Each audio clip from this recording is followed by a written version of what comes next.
marka arigu waa noocaas. Arigu wuxuu haystaa dhulka baadiyaha oo miyiga ah.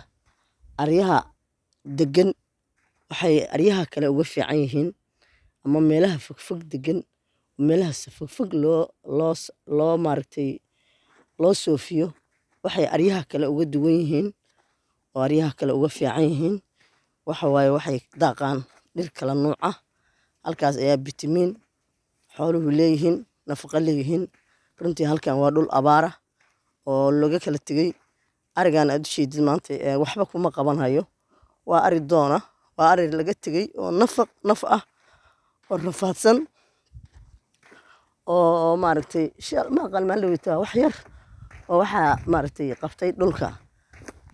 Wax yar oo birifa ayaa qabatay. Marka biriftaas ayuu arigu wuxuu ku noqday waxoogaa yar oo maaragtay oo nafkeena.